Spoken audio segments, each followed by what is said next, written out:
So this is the Hamilton T1 ventilator. I'm just going to switch it on by pressing the power button. And here is the circuit pack for Hamilton Medical.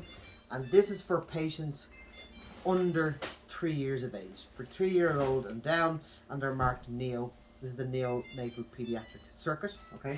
And what comes in my Neonate circuit is the circuit itself, where you have your dual limb blue and white circuit with the expiratory valve attached onto the white limb. You also have your flow sensor, which comes in its own packet with the adapter in the packet. And then we also have the pressure line for CPAP. We're not using this pressure line for CPAP, so you can dump that. We don't actually need to use it, okay? So on this side of the ventilator is where I'm going to plug on my circuits, okay? And I've got my expiratory valve, picture guide the arrow pointing out. Got my inspiratory port, sorry, picture guide the arrow pointing in. And then the blue and the white port is where the flow sensor is going to plug on. This yellow port is for an internal pneumatic nebulizer that we're not using, so you can ignore the yellow port. So the first thing I'm going to do is take off my expiratory valve off the circuit. It's much easier to put on when it's off the circuit. It's got a cover on it, so it won't actually fit in with this cover on. So we just take the cover off and dispose of that, making sure that our membrane is there. If it does come off, it shouldn't, but if it does, just put it back on. And the expiratory valve plugs into the vent like so. We twist it anti-clockwise to make sure it's in fully. Then it gets a 1/10 turn clockwise to lock, okay?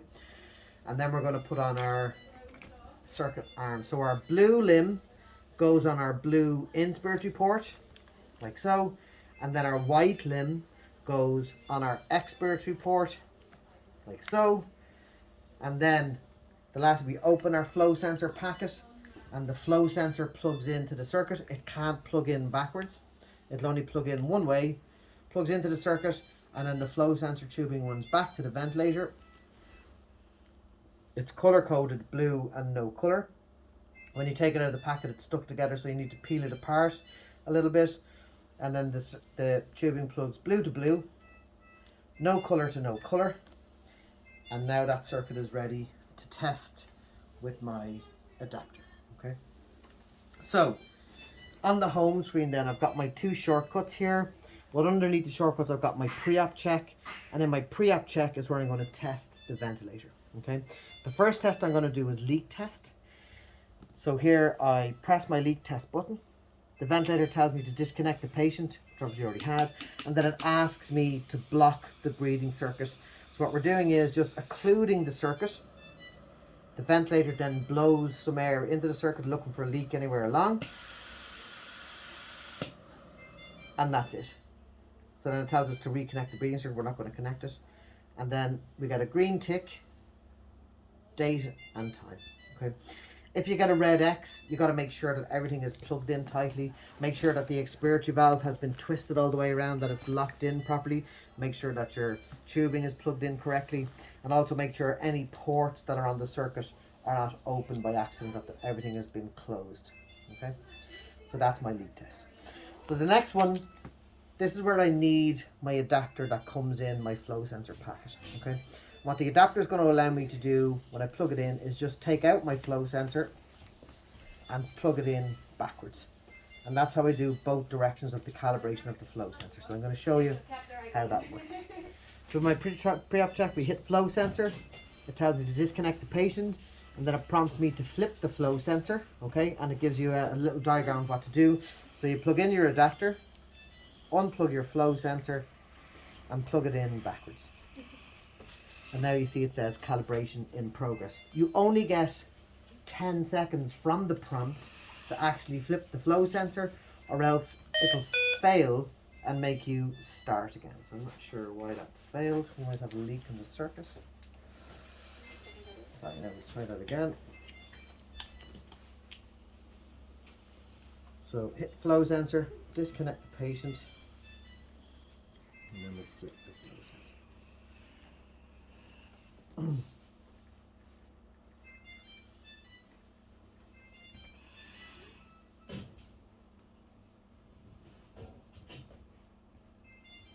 Okay, so what the vent is doing now is it's blowing air at different rates of flow over the sensor. And then halfway through now it's going to prompt me to turn it back around. Okay, See, now it says flip flow sensor, so I unplug my flow sensor.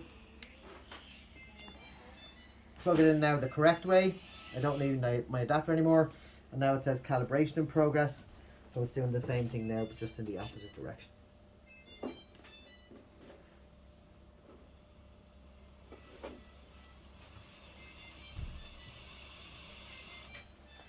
The green tick, date and time. So if it does fail the flow sensor calibration, we'd say to do it again, paying attention to the prompts on the screen. If it fails a third time or a fourth time, you might need a new flow sensor, but we've never come across them failing new out of the packet ever. So the third test then is my O2 sensor. If you have a green tick here, you don't need to test the O2 sensor, but you can if you want. If you have a red X there, you must test it. But if you want to test it, or if you must test it, just hit the button and wait 2 minutes. You don't need to do anything else. We're just waiting until our bar comes all the way across to 100%, and that's the O2 cell calibration done. Okay.